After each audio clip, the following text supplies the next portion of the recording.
Why would the richest man in Rome risk everything on a single military campaign that every expert warned him would end in disaster? The answer lies not in gold or glory, but in the delicate hands of a princess whose true identity would destroy an empire's greatest army. Picture this. It's 53 Esteemed BCE, senators, and the marble the steps evidence of Rome's before us most is exclusive clear slave market and points to a gleam under the single path Mediterranean forward. sun. The crowd gathered here isn't your typical collection of merchants and household buyers. These are senators, generals, the cream of Roman aristocracy. They've come to witness something extraordinary, the auction of royal blood. The woman who steps onto that platform carries herself with unmistakable dignity, despite the iron shackles around her wrists. Princess Orodes of Parthia, daughter of the most powerful king in the East, now reduced to commodity in Rome's endless appetite for conquest. Her dark eyes survey the crowd with calculating intelligence that should have warned every Roman present. But arrogance blinds even the most brilliant minds. The bidder stepping forward commands instant respect. Marcus Licinius Crassus, at 62, he's survived decades of Roman politics through cunning, brutality, and wealth beyond imagination. His fortune could buy entire provinces. His private armies have crushed slave revolts that threatened the Republic itself. Yet something burns in his aged eyes that gold cannot extinguish: the desperate hunger for military glory. Here's what you need to understand about this moment. This isn't just any auction, and she isn't just any prisoner. What's about to unfold will trigger the greatest military disaster in Roman history, reshape the balance of power across 3 continents, and prove that sometimes the greatest weapons come disguised as victims. But let's step back and examine the deadly game being played across the ancient world. Rome in 55 BCE stands at the pinnacle of military achievement. 2.5 million square miles of territory stretch from Britain's misty shores to the Sahara's burning sands. 50 million people bow to Roman eagles. The legions have conquered Gauls, Germans, Spaniards, Greeks, every major power that dared challenge Roman supremacy. Yet beneath this magnificent facade, cracks spread through the Republic's foundation. The very success that made Rome invincible creates problems no one knows how to solve. 3 men hold power that dwarfs traditional Roman institutions. The first triumvirate, a secret alliance that divides the known world between them like players splitting a board game. Pompey the Great controls the Mediterranean, his victories in the East legendary throughout the civilized world. Julius Caesar carves up Gaul with surgical precision, adding new provinces while building personal loyalty among his troops. And then there's Crassus, the third wheel in this alliance of titans, defined not by military achievement, but by financial power that makes kings beg for loans. This arrangement should have satisfied any rational man. Crassus possesses wealth that could fund entire wars, influence that shapes Senate decisions, respect that opens every door in Rome. But rationality rarely governs ambitious hearts, and Crassus burns with envy that corrodes his soul like acid. Every dispatch from Caesar's Gallic campaigns cuts deeper. Every triumph Pompey claims in the East feels like personal humiliation. While his partners win immortal glory leading legions into battle, Crassus remains the banker, the financier, the man who makes conquest possible but never claims the victor's crown. Consider the psychological pressure crushing this aging titan. In Roman culture, military achievement defines masculine worth. Political careers, social standing, historical legacy, everything depends on proven courage in battle. Crassus has crushed Spartacus's slave revolt, true, but that victory carries the stain of fighting desperate criminals rather than worthy enemies. He needs something more, something that will silence whispers about bought honor and purchased respect. Syria beckons like a siren song. As provincial governor, Crassus commands legal authority to launch campaigns against Rome's eastern neighbors. Beyond the Euphrates River lies Parthia, a wealthy empire whose exotic treasures and military reputation promise exactly the kind of victory that could eclipse both Caesar and Pompey. Here's where our princess enters the deadly equation. Unknown to every Roman present at that auction, she carries intelligence that could save or destroy their eastern ambitions. Her capture isn't the random fortune of war, it's the opening.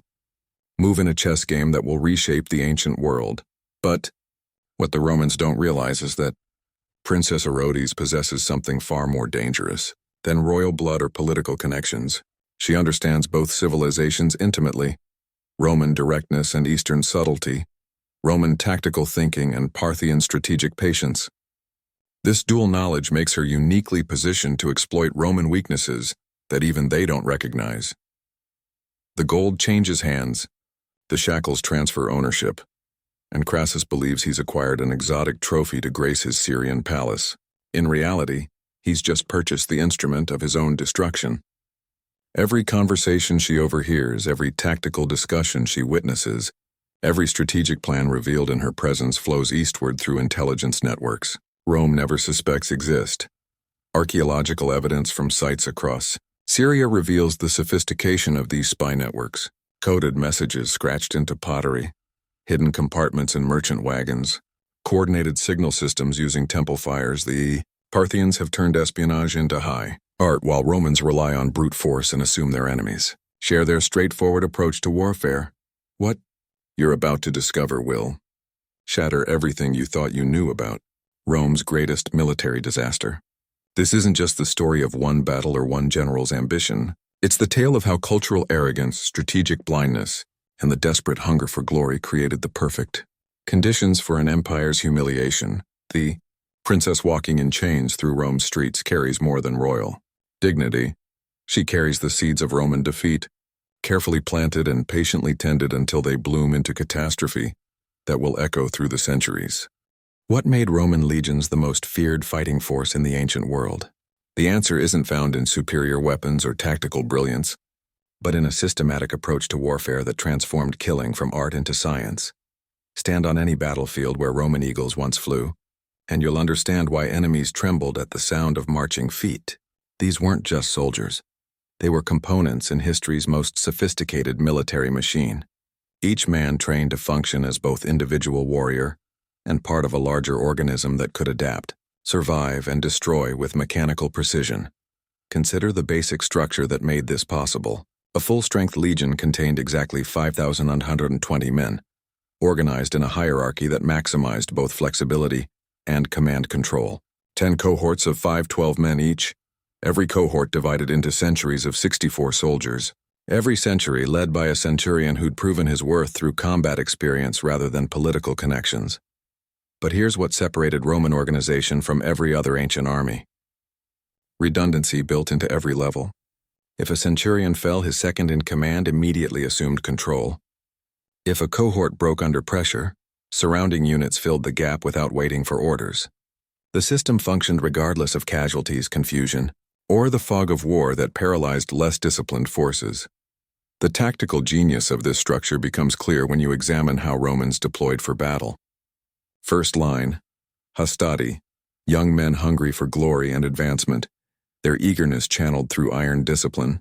Second line, principes, experienced warriors in their prime, steady and deadly. Third line, triarii, grizzled veterans who'd survived decades of combat and knew every trick enemies might attempt. Roman historians boasted that it was a rare day when the fight reached the triarii, and they were right.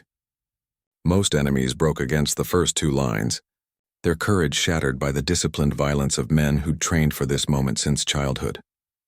Training. That's where Roman superiority truly began. Imagine arriving at a Roman training camp as a fresh recruit. The wooden sword they place in your hands weighs twice what real steel would. The wicker shield on your arm outweighs the bronze and leather version you'll eventually carry into battle. Why? Because when you finally receive proper equipment, it feels light as feathers compared to training gear designed to build superhuman endurance. Every morning begins before dawn with a 25-mile march in full gear, not a casual walk, a pace that covers ground faster than most men can sustain for a single mile. By the time you halt for the day, your legs burn, your shoulders ache, and your mind focuses on nothing but placing one foot ahead of the other. Then the real work begins. Fort construction, every single night regardless of weather, terrain, or exhaustion. 6,000 men transform empty ground into a fortified camp, stronger than most cities' permanent defenses. Ditches dug according to precise specifications, earthworks raised to regulation height, palisades erected with mathematical precision. The entire process takes less than 3 hours because every man knows exactly what to do and exactly how to do it. Only then comes weapons training. Sword work against wooden posts until your technique becomes instinctive. Shield drills that build the coordination necessary for formation fighting. javelin practice that develops the timing essential for effective volley fire, hour after hour, day after day, until muscle memory replaces conscious thought. Consider what this creates. Soldiers who can march all day, build fortifications all evening, then fight all night if necessary. Men whose physical conditioning surpasses professional athletes, whose tactical knowledge exceeds most officers in other armies, whose mental discipline allows them to function under pressures that would break lesser warriors. But training alone doesn't explain Roman tactical superiority. The real advantage lay in their revolutionary approach to close combat. While enemies swung wild, slashing weapons that required space and leverage, Roman legionnaires thrust with surgical precision using the deadliest, just 24 inches of tempered death that transformed warfare from heroic dueling to industrial slaughter. The genius of the deadliest becomes obvious when you consider Roman fighting formations. Packed tight behind their massive scuta shields, legionnaires couldn't swing broad slashing swords even if they wanted to. Instead, they punched forward with short, controlled thrusts that slipped between enemy shields under raised arms, through gaps in armor. Each thrust aimed at vital organs, each wound potentially fatal, each attack coordinated with the men beside them. This tactical evolution didn't happen by accident. Roman military thinking emphasized system over individual heroism, discipline over courage, coordination over personal skill. Greek phalanxes required heroes to inspire their ranks. Roman legions manufactured victory through training, equipment, and tactical doctrine that made average men perform like champions, engineering warfare. That's another dimension where Romans revolutionized military thinking. Other armies saw terrain as something to fight around. Romans saw it as raw material to reshape according to their needs. Need to cross a river? Build a bridge. Enemy city won't surrender? Construct siege engines that make their walls irrelevant. Mountain pass blocking your advance? Cut a road through solid rock. The speed at which Roman engineers worked astonished contemporaries and still impresses modern military analysts. Pontoon bridges spanning major rivers completed in single days. Siege camps surrounding enemy cities that featured all the comforts of permanent bases. Road networks that connected conquered territories to Roman supply lines with geometric precision. Consider the psychological impact this engineering capability created. Enemies watched Roman armies reshape landscapes as if the very earth obeyed Roman will. Rivers became highways, mountains became roads, forests became lumber for siege engines. The message was unmistakable. Roman power could overcome any natural obstacle, any defensive position, any geographic advantage. But here's what makes the coming disaster even more tragic. Roman tactical doctrine contained a fatal flaw that no one recognized until too late. Every advantage we've discussed assumed enemies would fight on Roman terms, engaging in the kind of close combat where gladius and scutum dominated the battlefield. What happened when enemies refused to cooperate? When they struck like lightning and vanished like smoke? When they turned Roman discipline into a liability by making formation fighting impossible? The Syrian deserts were about to teach Rome's finest, legions that their greatest strength could become their greatest weakness against an enemy that understood different rules of war. Archaeological excavations across the former Roman Empire reveal the standardization that made this military machine possible. From Britain to Syria, Roman military equipment shows identical specifications, identical manufacturing techniques, identical tactical adaptations. This wasn't coincidence. It was systematic military thinking applied across 3 continents. Yet for all their tactical brilliance, Romans remained remarkably blind to strategic realities beyond their experience. They'd conquered every enemy that fought like them, but they'd never faced an opponent that had studied Roman methods and developed specific counters to Roman strengths. The princess sitting in Crassus's Syrian palace understood this vulnerability better than any Roman general. She'd grown up in courts where defeating Rome was the highest strategic priority, where every tactical innovation, every new weapon, every intelligence report served the single goal of finding Roman weaknesses and exploiting them. The collision between Roman military confidence and Eastern strategic patience was about to produce the most shocking upset in ancient military history. Why would a military genius with 5 decades of combat experience march 7 Roman legions into terrain that favored everything his enemies did best? The answer reveals how personal obsession can blind even brilliant minds to strategic reality. Marcus Licinius Crassus, stands on the banks of the Euphrates River at Zeugma, the traditional crossing point between civilization and the unknown East. Behind him stretches the largest Roman army ever assembled for Eastern conquest. 7 full legions, 42,000 of Rome's finest soldiers, supported by cavalry, artillery, and supply trains that could sustain operations for months. The sight should inspire confidence. These aren't raw recruits, but hardened professionals who've proven their worth in campaigns across 3 continents. Their equipment represents centuries of tactical evolution. Their training incorporates lessons learned from a dozen conquered peoples. Their discipline has never failed under pressure. Yet something haunts Crassus's aging features as he surveys his magnificent force. Every victory Caesar wins in Gaul burns like acid in his soul. Every triumph Pompey claims feeds the desperate hunger that drives him toward this moment of truth. At 62, this represents his final chance to claim the military glory that has eluded him throughout his remarkable career. Consider the psychological pressure consuming Rome's richest man. He survived decades of cutthroat politics, crushed the greatest slave revolt in Roman history, accumulated wealth that could fund entire wars. But in Roman culture, none of this matters compared to proven courage leading legions against worthy enemies. Personal honor, historical legacy, masculine worth, everything depends on the kind of victory that transforms politicians into legends. Here's where our princess enters the deadly equation with intelligence more valuable than armies. During her months in Crassus's Syrian palace, she's mapped every aspect of Roman tactical thinking, identified supply routes, analyzed troop dispositions, and transmitted this information eastward through networks Rome never suspects exist.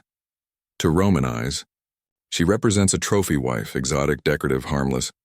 In reality, she's conducting the most sophisticated intelligence operation in ancient history, using her access to Roman military planning to coordinate the destruction of Roman power in the East.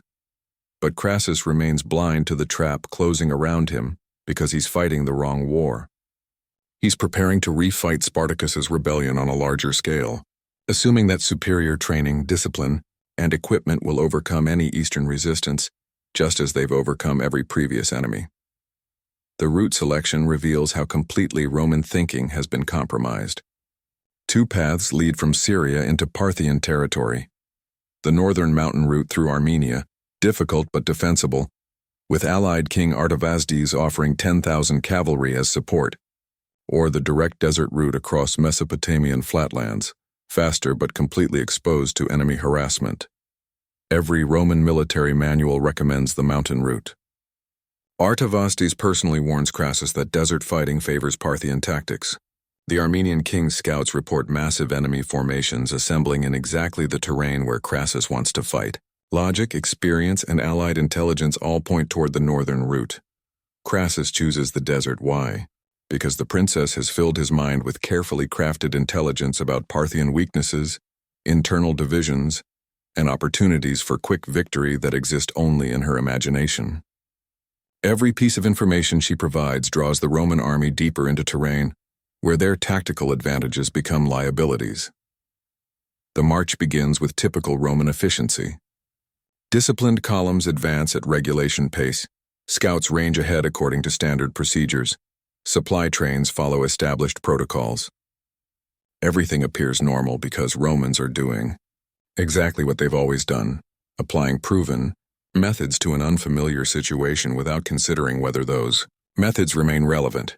But this isn't Gaul or Spain, or any other theater where Roman tactics have proven dominant. The Mesopotamian desert creates conditions Romans have never encountered. Endless flat terrain where enemy cavalry can maneuver freely. No rivers or forests to anchor defensive positions. Supply lines stretched across hundreds of miles of hostile territory.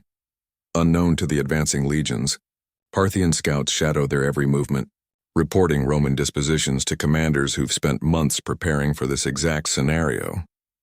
Every Roman tactical manual has been studied, every formation analyzed, every weakness identified and cataloged by enemies who understand Roman methods better than Romans understand Eastern warfare. The collision occurs at Carrhae, a minor trading town that gives its name to one of history's most shocking military upsets. Crassus deploys his 42,000 men in traditional formation, heavy infantry in the center, cavalry on the flanks, artillery positioned to provide supporting fire. Everything by the book, everything according to doctrine that's never failed. Facing them across the desert flatlands, 10,000 Parthian horsemen under the command of Serena, a young general whose tactical genius will soon become legendary. 10,000 against 42,000. The numbers should guarantee Roman victory. Instead, they mask the most sophisticated combined arms operation in ancient warfare. The battle begins with Roman confidence intact.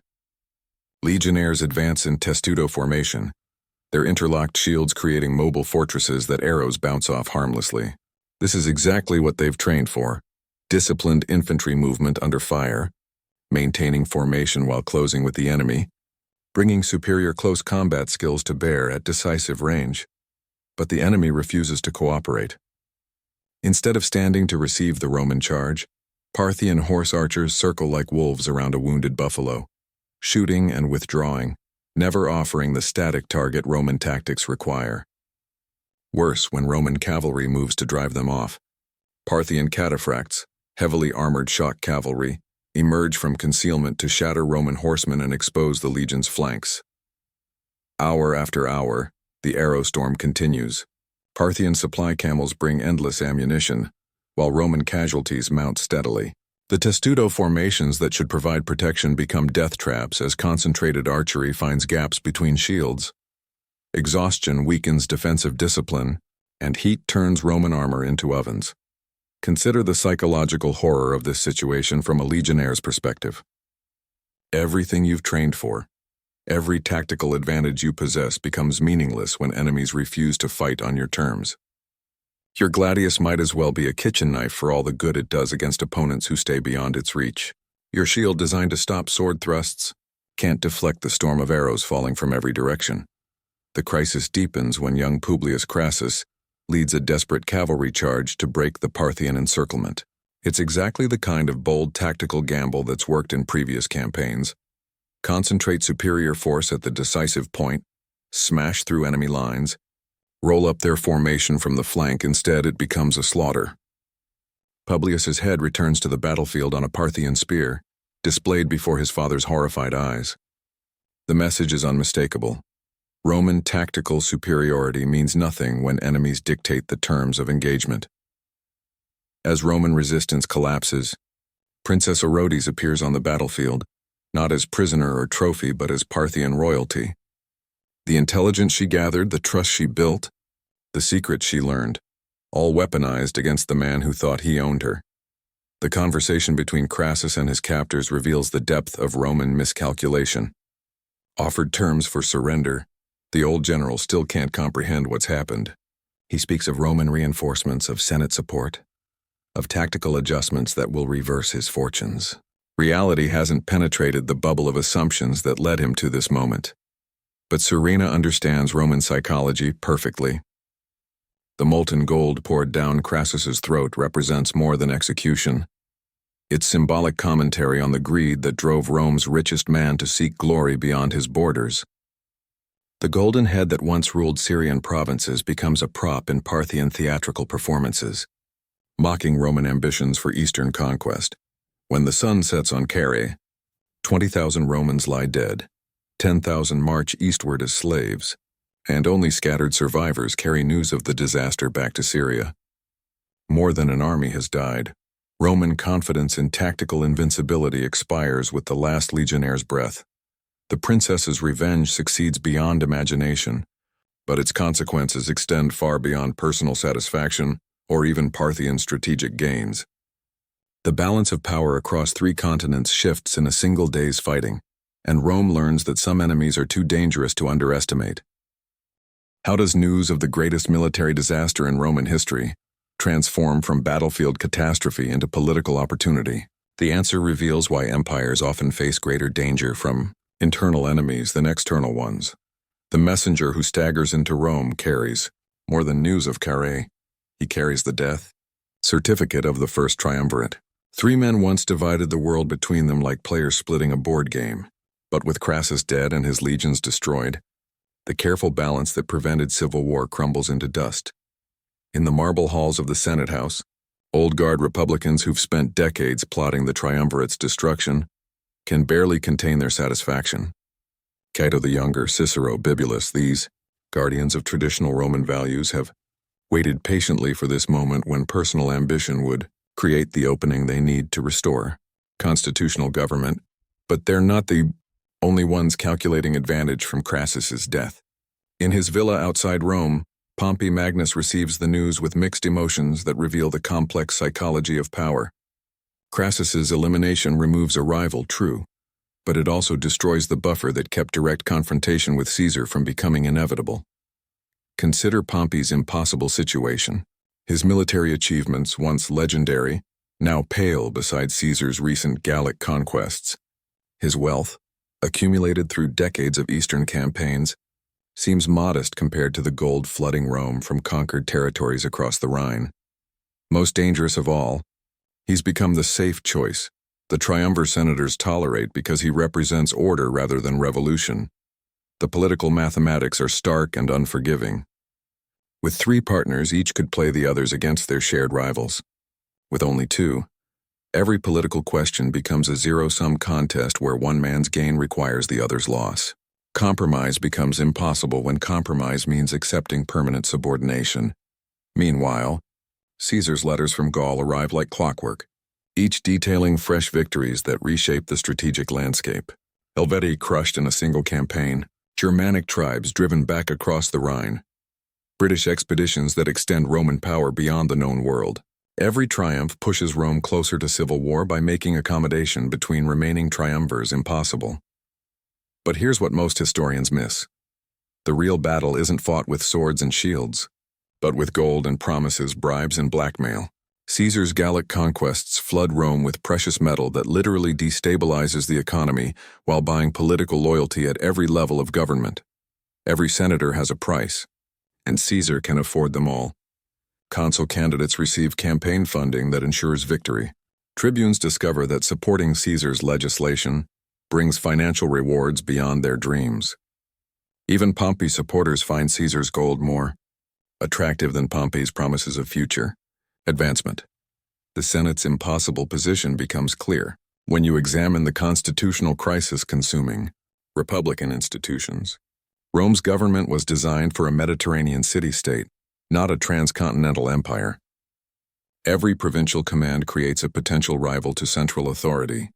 Every successful general returns with veteran legions more loyal to their commander than to the state. Marcus Tullius Cicero sees what's coming. The death of the Republic he served his entire adult life. His private letters reveal growing desperation as he attempts to rally senators who've already chosen sides or sold their votes to the highest bidder. Cicero's strategy is brilliant in theory. Divide the remaining triumvirs by exposing their private animosities. Force them to choose between personal ambition and republican virtue. There's just one fatal flaw in this approach. Both Caesar and Pompey choose ambition. The Eastern vacuum created by Crassus's death accelerates this political decay. Parthian raids probe Roman Syria, while client kingdoms reconsider their loyalty to a power that can't protect its own armies. The intelligence networks Princess Orodes established don't vanish with Carrhae's aftermath. They evolve into channels for Parthian gold that fund Caesar's enemies and prolongs Roman civil conflict. Archaeological evidence from sites across the Eastern Mediterranean reveals the sophistication of this financial warfare. Hidden compartments in merchant vessels contained Parthian coins minted specifically for Roman markets. Temple inscriptions record donations that exceed local wealth by impossible margins. Trade records show patterns of commerce that mask systematic intelligence operations. Consider how brilliantly the princess's original strategy continues serving Parthian interests even after her personal revenge succeeds.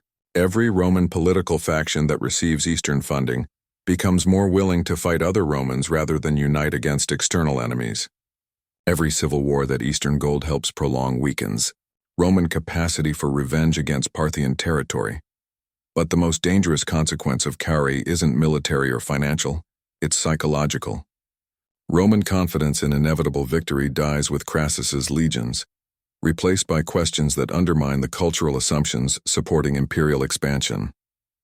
If Roman tactics can be defeated, if Roman generals can be outmaneuvered, if Roman armies can be destroyed, what other impossible things might happen? This psychological shift transforms Roman politics from confident expansion to paranoid consolidation. Instead of debating which territories to conquer next, senators argue about whether existing provinces can be defended. Instead of planning new campaigns, generals worry about rebellions in supposedly pacified regions. Pompey's response to this crisis reveals the tragic limitations of traditional military thinking.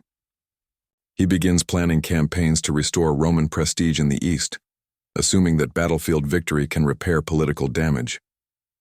What he doesn't understand is that the window for Eastern conquest has closed, not because Romans can't win battles, but because the cost of winning has become politically unsustainable. Caesar understands this new reality better than anyone. His Gallic campaigns succeed not just through tactical brilliance, but through strategic psychology that turns conquest into political capital. Every victory produces veterans loyal to Caesar personally, wealth that buys influence in Rome, and popular support that makes him indispensable to Roman success. The constitutional crisis deepens when Caesar requests permission to stand for consul while retaining his Gallic command. Traditional law forbids this. Candidates must appear in Rome as private citizens, vulnerable to prosecution by their enemies. But traditional law assumed candidates wouldn't command armies, capable of conquering Italy if their political careers were threatened. Here's where the princess's intelligence networks serve. Parthian interest one final time. Information flows eastward about Roman political divisions, military dispositions, and strategic weaknesses that will persist regardless of whether Caesar or Pompey wins the inevitable civil war. Every Roman legion that dies fighting other Romans is one less threat to Parthian independence. The point of no return comes when Caesar faces a choice no Roman politician should ever confront: accept certain prosecution and probable exile, or cross the Rubicon River with his legions and make himself master of Rome through force. 5 centuries of republican government hang on this decision, but the republic's institutions have already proven incapable of managing the empire they helped create. Pompey's final miscalculation reveals how completely the old order has collapsed. He assumes constitutional legitimacy will rally support against Caesar's illegal aggression, that senators will choose republic over personal advantage, that Roman citizens will reject military dictatorship in favor of traditional government. Instead, Caesar's march through Italy becomes a triumph. Cities open their gates without resistance. Enemy armies defect rather than fight. The Roman people, exhausted by decades of political chaos and foreign wars, welcome strong leadership regardless of its constitutional status. The Senate flees Rome like criminals abandoning the scene of their crimes, carrying the symbolic authority of republican government into exile, while Caesar claims the practical power to govern an empire.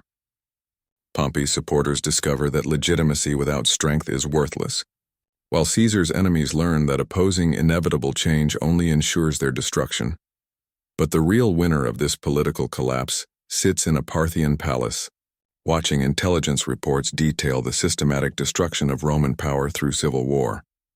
Princess Orodes' revenge succeeds beyond her wildest dreams because she understood what Roman politicians never grasped: empires that can't govern themselves, can't govern others.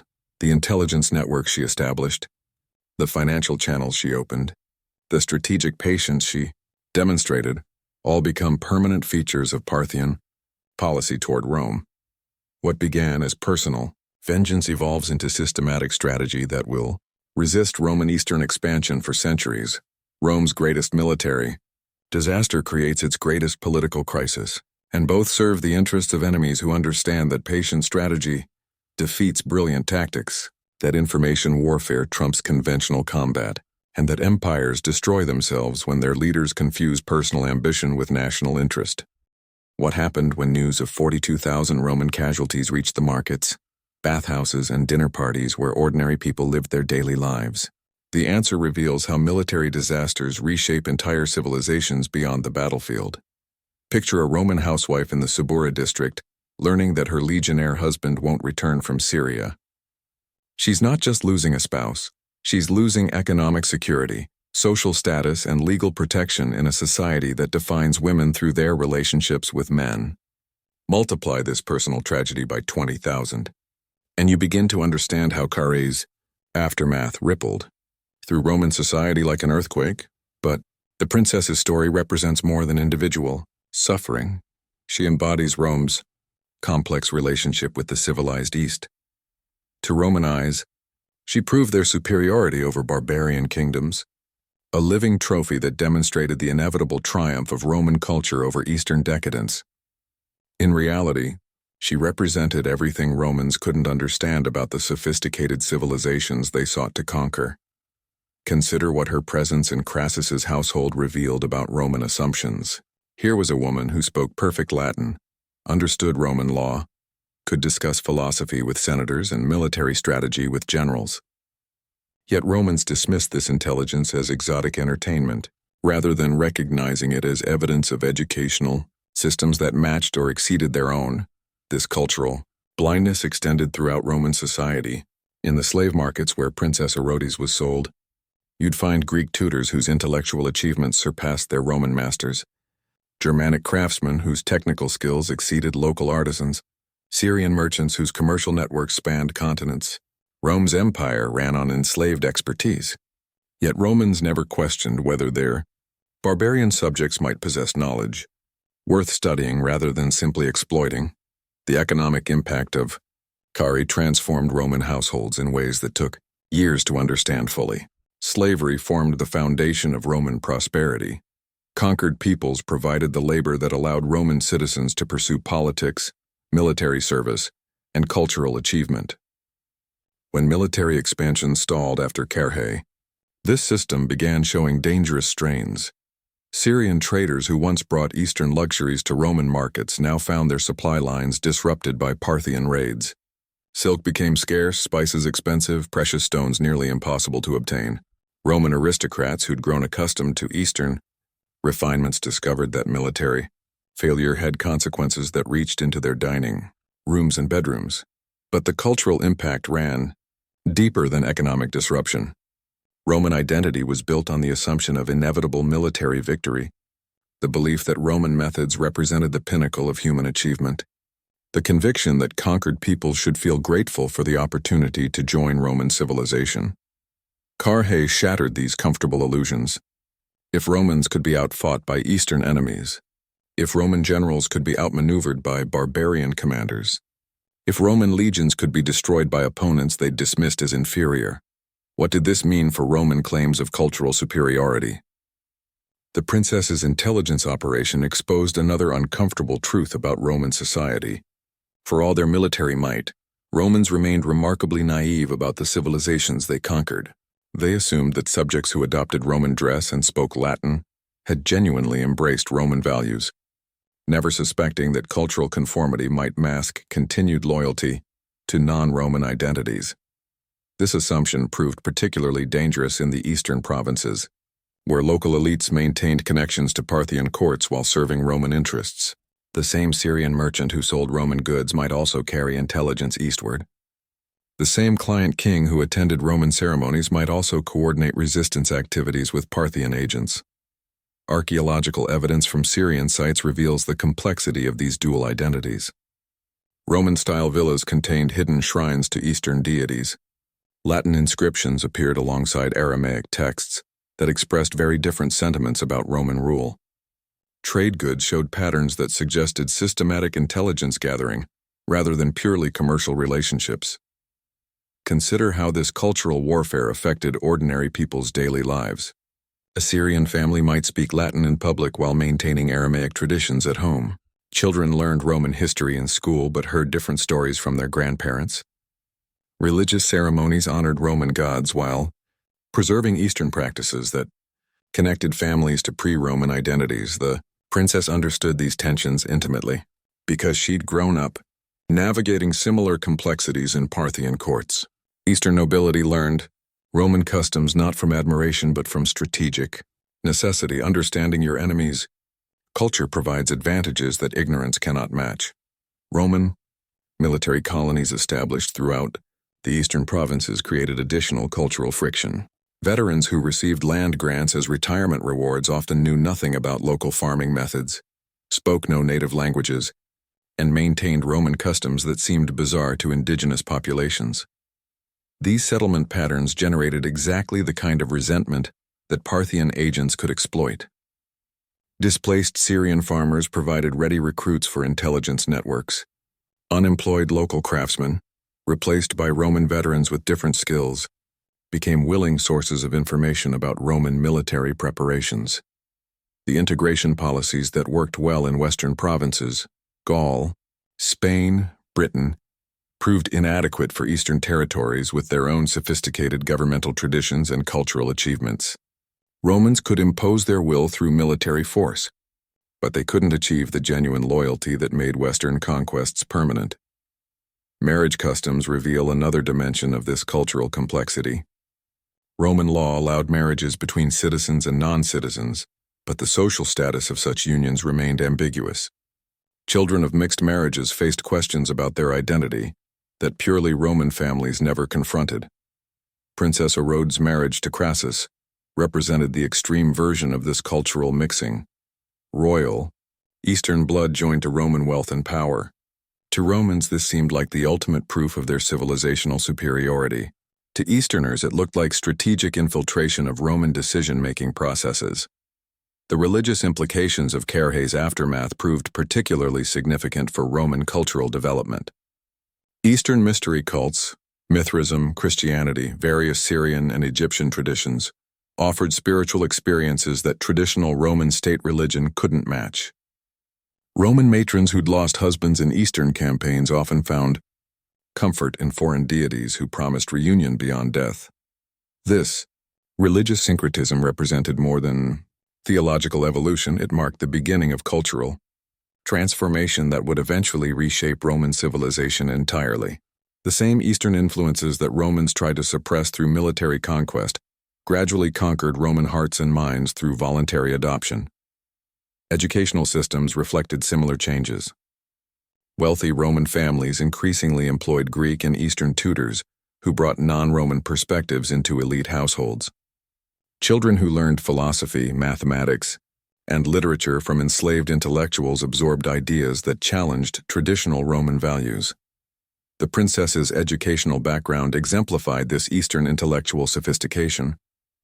Parthian courts produced women who could engage in diplomatic negotiations, analyze military strategies, and manage complex commercial relationships. Roman women confined by legal and social restrictions rarely developed comparable expertise. Yet Roman cultural arrogance prevented them from recognizing these achievements. They saw educated Eastern women as exotic curiosities rather than potential threats, entertained by their knowledge while remaining blind to their capabilities. The social implications of this blindness extended throughout Roman society. Every Eastern slave who worked in Roman households carried cultural knowledge that could be whip. Why does military disaster abroad inevitably trigger political collapse at home? The answer lies in understanding how external failure exposes internal contradictions that ambitious leaders can exploit to destroy constitutional government. January 10th, 49 BCE. Caesar stands on the northern bank of the Rubicon River, a minor stream that marks the legal boundary between his Gallic provinces and Italy proper. Behind him stretches the 13th Legion, 5,000 veterans hardened by 8 years of constant warfare. Men whose loyalty belongs to Caesar personally, rather than to the Roman state. Roman law couldn't be clearer. Generals must dismiss their armies before entering Italy, appearing in Rome as private citizens vulnerable to prosecution by their enemies. Crossing this muddy stream with armed forces represents treason against the Republic, rebellion against 5 centuries of constitutional government, the end of everything Romans claim to hold sacred. Yet Caesar hesitates because he understands the impossible choice his enemies have created. Return to Rome as a private citizen, and Cato's faction will destroy him through carefully prepared prosecutions for illegal acts committed during his consulship and Gallic campaigns. Refuse to return, and the Senate will declare him an enemy of the state, legitimizing military action against his armies. Consider the psychological calculation consuming Caesar's mind at this moment. At 51, he's achieved everything Roman culture promises ambitious men. Military glory that rivals Pompey's Eastern conquests. Wealth that surpasses Crassus's legendary fortune. Popular support that makes him indispensable to Roman success. Yet constitutional government threatens to destroy these achievements through legal technicalities and political vengeance. But here's what transforms personal desperation into historical catastrophe. Caesar's enemies have miscalculated the loyalty of his veterans. These aren't conscript soldiers serving reluctantly for a season.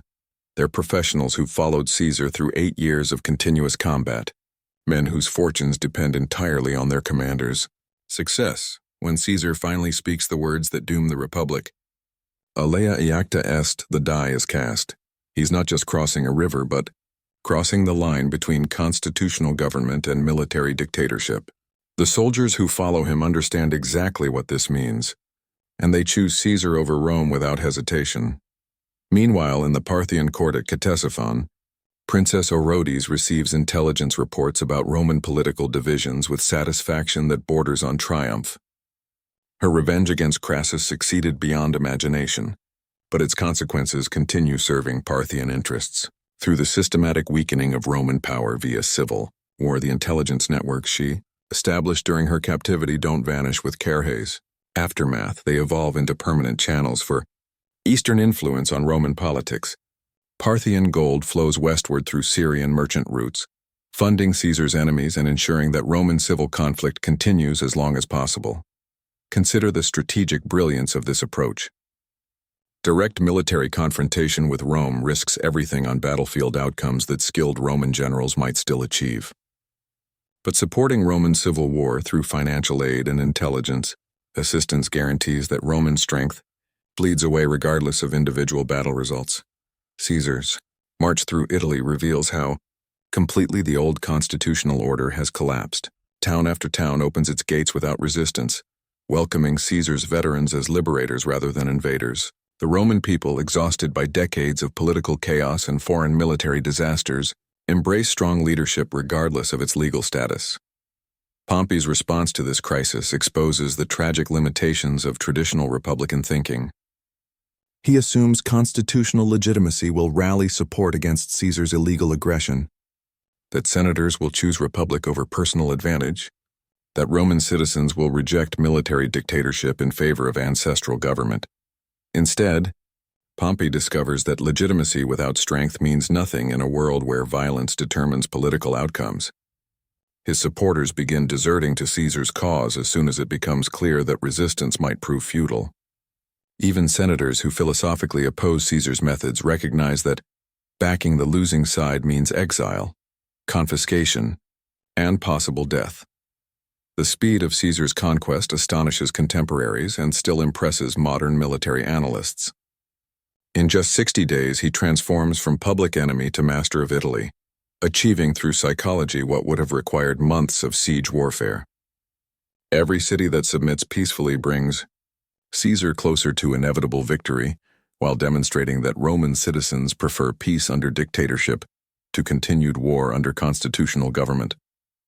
But the real turning point comes at Dyrrhachium, where Pompey achieves his greatest tactical victory, then fails to exploit it strategically. His troops break Caesar's siege lines, inflict heavy casualties, and prove that Caesar's veterans aren't invincible in conventional combat. For one brief moment, Republican forces hold decisive advantage. Pompey's failure to pursue his beaten enemy represents one of history's great missed opportunities. With Caesar's army demoralized and depleted, aggressive follow-up could have ended the civil war before it truly began.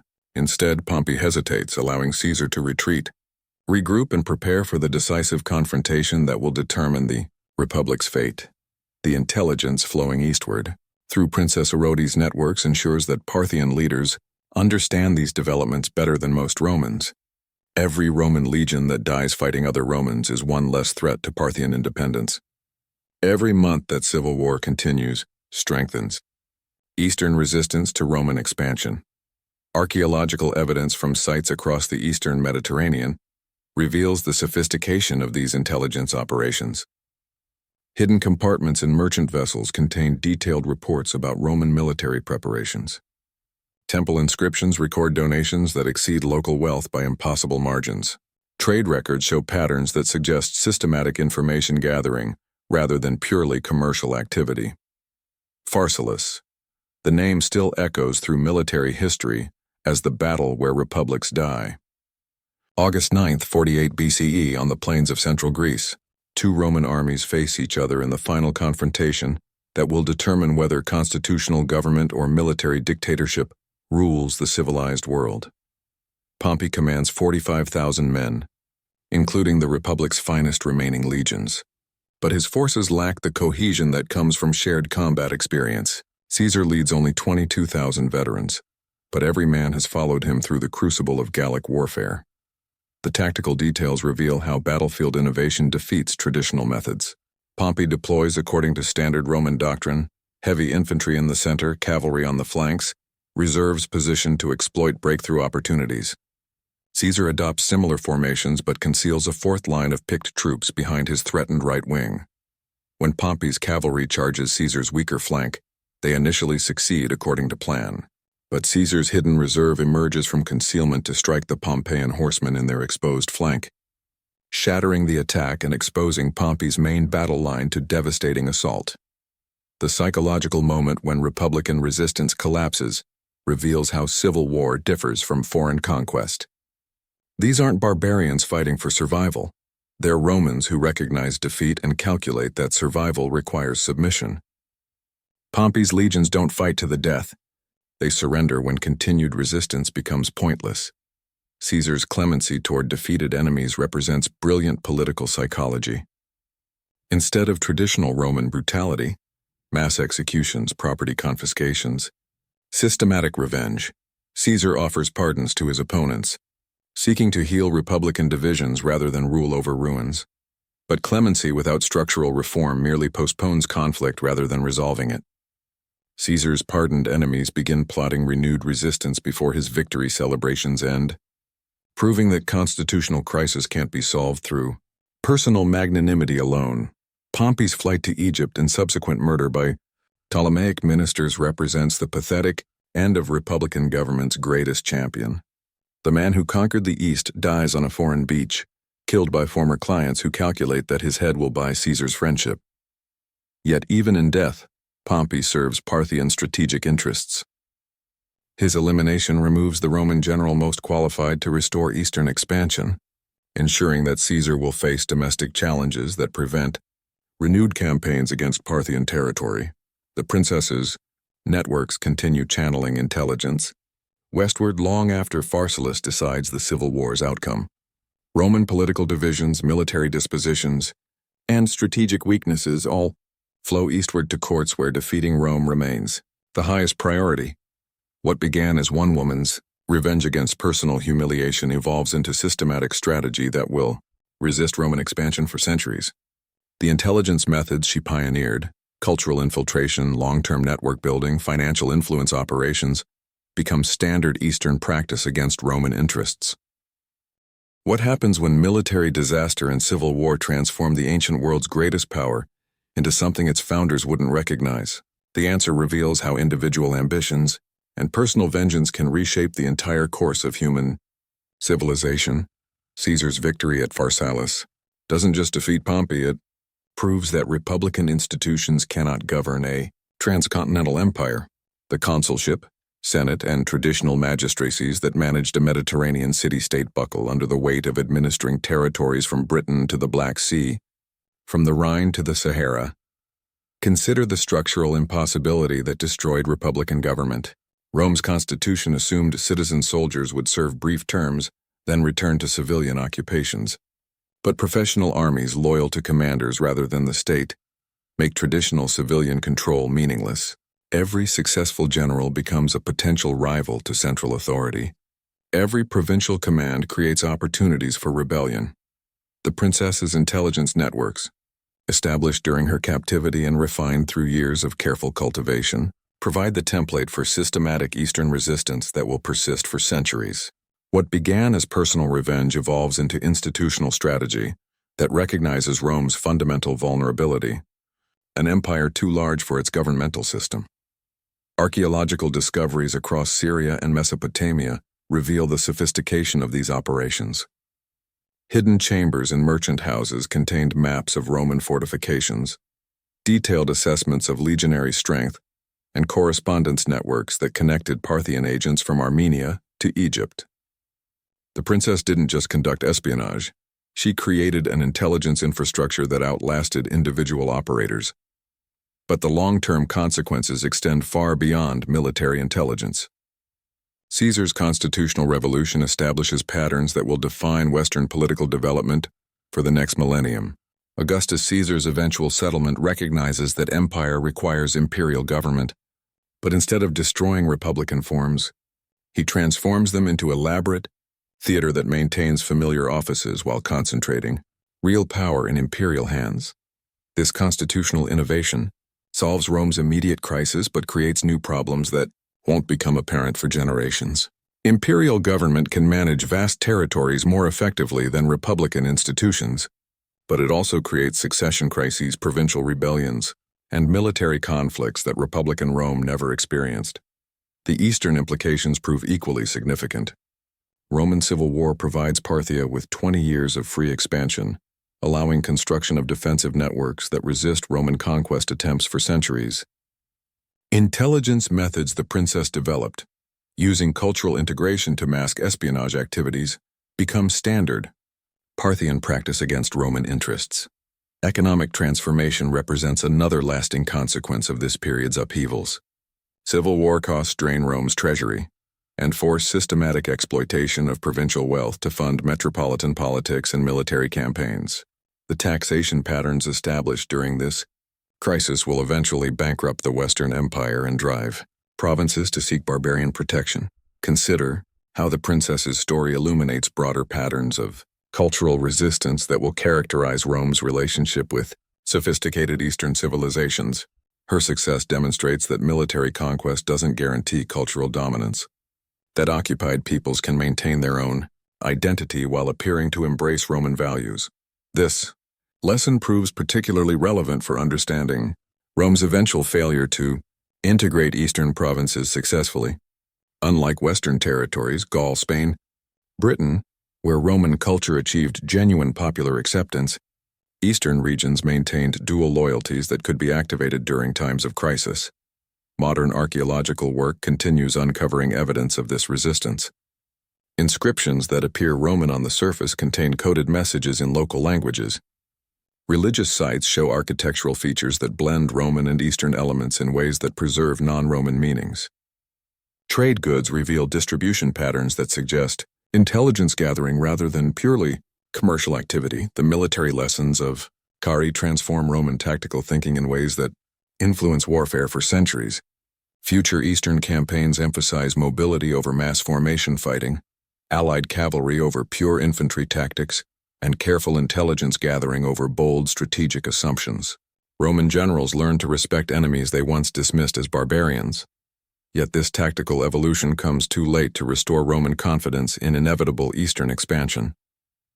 The psychological impact of Carrhae, proof that Roman methods aren't universally applicable, creates strategic caution that prevents the aggressive campaigns necessary for permanent conquest of Parthian territory.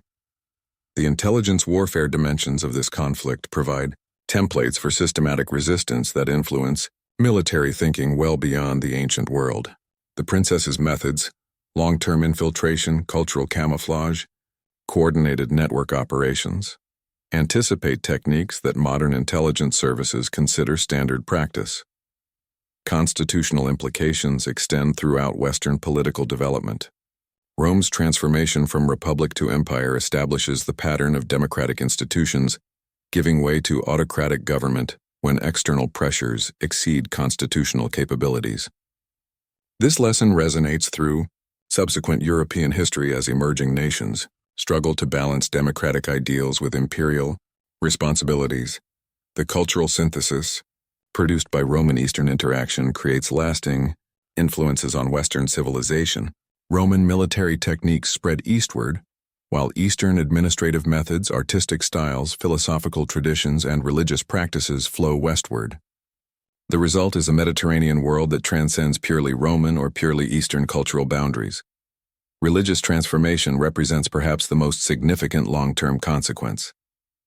Eastern mystery cults, Christianity, Mithraism, various Syrian and Egyptian traditions, offer spiritual experiences that traditional Roman state religion cannot match. The same Eastern influences that Romans tried to suppress through military conquest gradually transform Roman hearts and minds through voluntary adoption. The princess's educational background exemplifies Eastern intellectual achievements that challenge Roman assumptions about cultural superiority. Parthian courts produce women capable of diplomatic negotiation, military analysis, and commercial management skills that Roman legal and social restrictions prevent their own women from developing. This gender dimension of cultural resistance proves particularly significant for understanding how conquered peoples maintain their identity under Roman rule. Women like the princess serve as repositories of non-Roman cultural knowledge, preserving traditions and values that can be transmitted to future generations despite political subordination. The fiscal consequences of civil war established taxation and economic exploitation patterns that will define Roman provincial policy for centuries.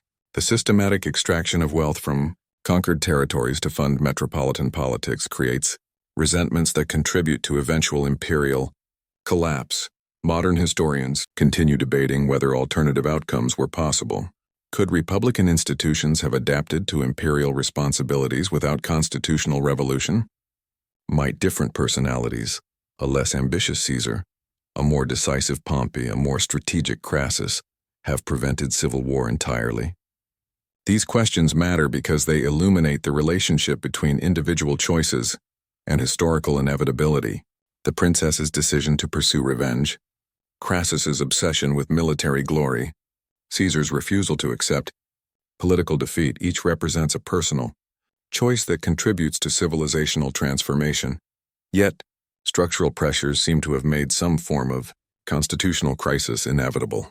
Republican government simply couldn't manage transcontinental empire effectively, regardless of individual leaders' personalities or decisions. The princess's intelligence operations exploited this fundamental weakness rather than creating it. DNA analysis of remains from Carrhae battlefield sites reveals the international composition of Roman armies, Germanic auxiliaries, Gallic cavalry, Spanish infantry fighting alongside Italian legionnaires. This diversity reflects Rome's imperial character, but also explains why Roman identity became increasingly complex and contested. The princess's networks continue influencing Roman-Parthian relations long after her personal story ends. Intelligence channels she established provide templates for systematic Eastern resistance that persist through multiple wars, regime changes, and territorial adjustments. Her legacy lives in methods rather than monuments. Archaeological evidence suggests that similar operations occurred throughout the eastern provinces, indicating that the princess's activities represent broader patterns of organized resistance rather than isolated individual achievement. The sophistication of these networks implies institutional support and coordination that extends beyond personal vengeance. The transformation of Roman political culture from republican virtue to imperial pragmatism reflects deeper changes in Mediterranean civilization. The princess's success demonstrates that traditional Roman values, honor, courage, straightforward dealing. What does the tale of one princess's revenge teach us about power, intelligence, and the vulnerabilities of seemingly invincible empires? The answer reveals patterns that resonate through history from ancient Rome to the modern world. Princess Orodes' story illuminates a fundamental truth about imperial power that leaders ignore at their peril. Empires fall not from external conquest but from internal corruption, strategic overconfidence, and failure to understand the civilizations they seek to dominate. Her success against Rome's greatest military machine demonstrates that intelligence, patience, and cultural understanding can defeat superior force when applied with surgical precision. Consider the strategic lessons embedded in this ancient drama. Crassus's obsession with military glory, his dismissal of Eastern sophistication, his assumption that Roman methods would work everywhere, these failures created perfect conditions for disaster. Modern leaders facing complex international situations might recognize similar temptations: domestic pressure for decisive action, incomplete intelligence about foreign adversaries, and the dangerous comfort of applying familiar solutions to unfamiliar problems. The princess's intelligence operation reads like a contemporary spy thriller: long-term infiltration, cultural camouflage, systematic network building, strategic patience waiting for the perfect moment to strike.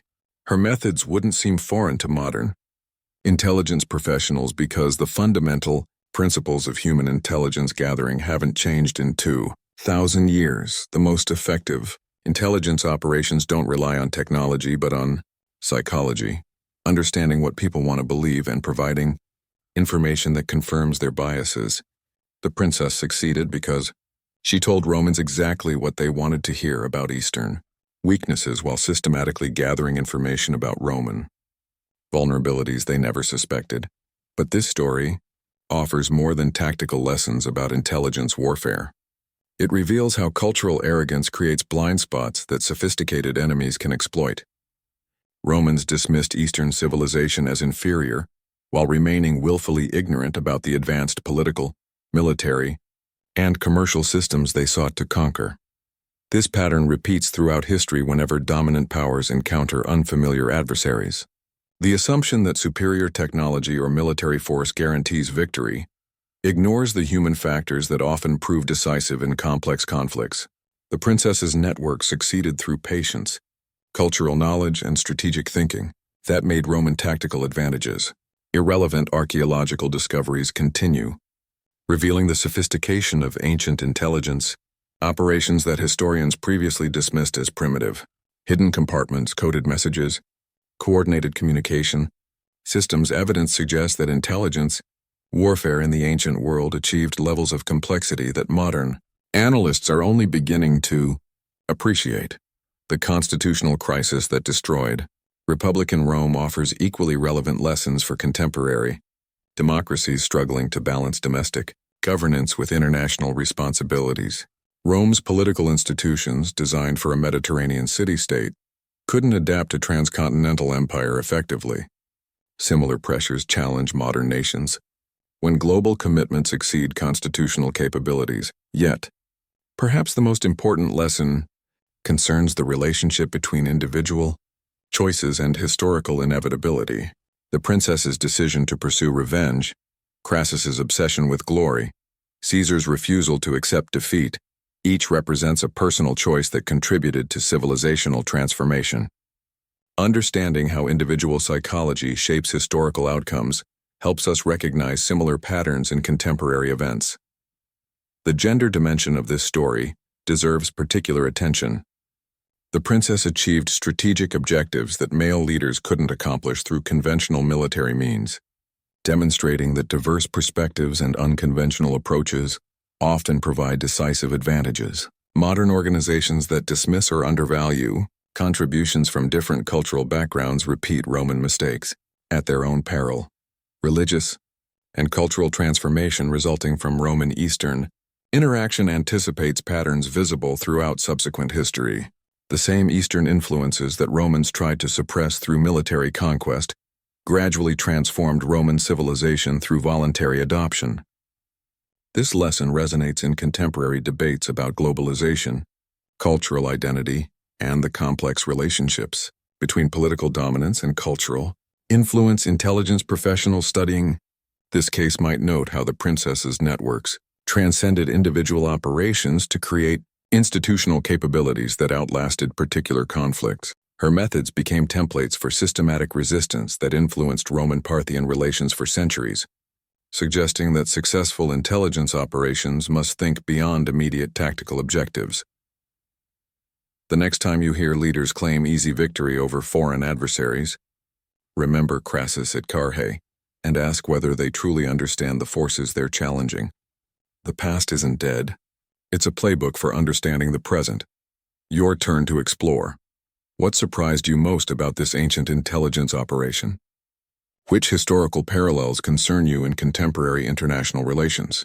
What would you have done differently if you faced the impossible choices confronting Crassus, Pompey, or Caesar? The princess's revenge succeeded because she understood that patient strategy defeats brilliant tactics, that cultural knowledge trumps military superiority, and that empires destroy themselves when leaders confuse personal ambition with national interest. These lessons remain as relevant today as they were 2,000 years ago on the killing fields of Carrhae.